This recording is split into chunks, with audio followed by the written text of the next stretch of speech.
At the end of August 2025, it was announced that Norway had decided to select British warships for their armed forces to replace 4 aging Fridtjof Nansen-class frigates.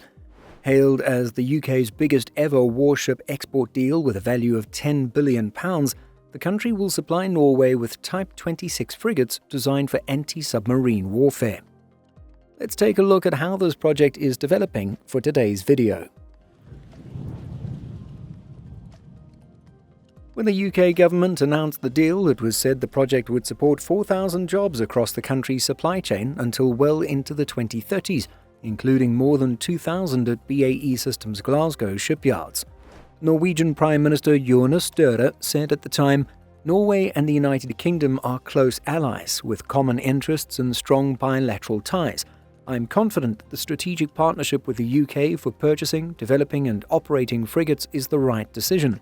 Selecting the United Kingdom as a strategic partner for frigates was also recommended by the Chief of Defence. The Norwegian Prime Minister added that the decision to go with the UK was indeed a difficult choice between 4 candidates: France, Germany, USA and the UK, who were all said to have provided strong and competitive proposals. "They are all close allies, and I wish to express my appreciation for a constructive process and dialogue. All 4 allies are strategic partners for Norway. The extensive cooperation on security and defence policy will continue at full strength with all of them," Støre added. Norway's operation of identical Type 26 ships alongside the Royal Navy will see the deepening of the long-term strategic relationship between the two nations, a relationship that will see a combined fleet of 13 anti-submarine warfare frigates, 8 British and at least 5 Norwegian.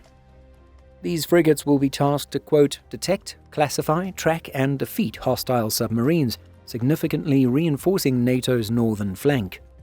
The deal also covers shared maintenance, extensive crew training, in-service support and personnel exchanges.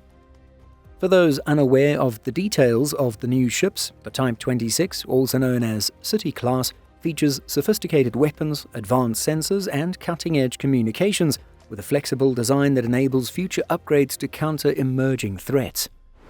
Each frigate will have a displacement of 6,900 tons, a length of 149 meters, a maximum speed of 26 knots, and a range of 7,000 nautical miles.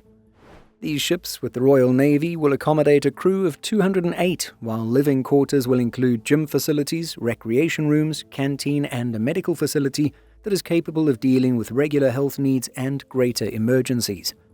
The City-class frigates will be fitted with significant air defense and surface warfare capabilities, including 12 vertical launch system (VLS) cells for the Sea Scepter surface-to-air missile and another 24 multipurpose Mark 41 VLS cells.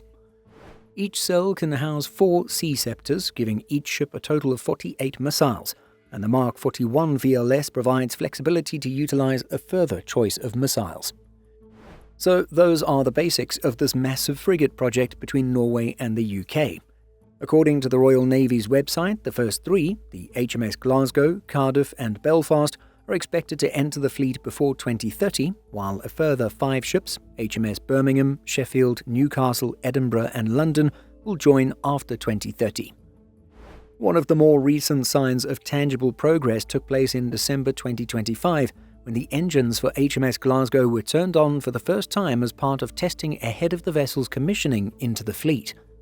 Most recently, it was announced in early February 2026 that at least 1 or more Type 26 frigates already under construction for the Royal Navy would be allocated to Norway.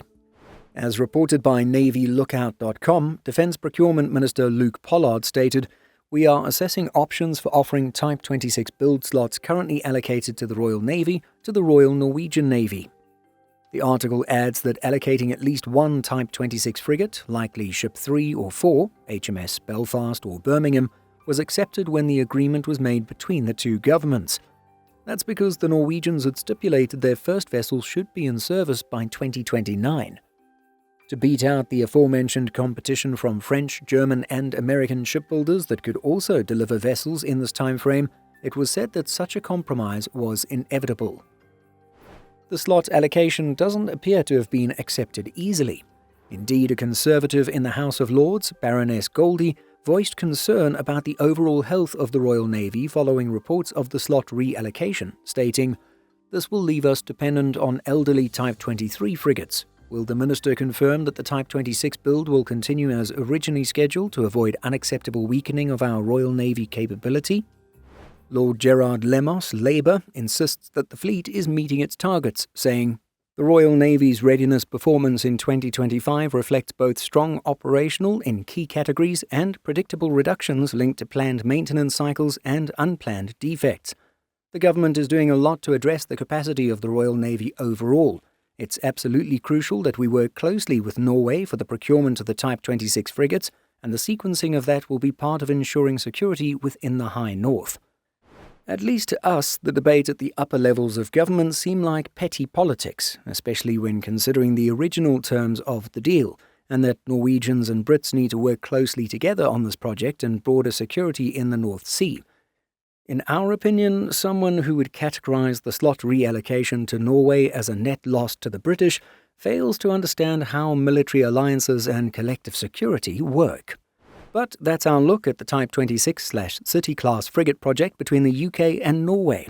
What do you think of this massive undertaking? Let us know by leaving a comment.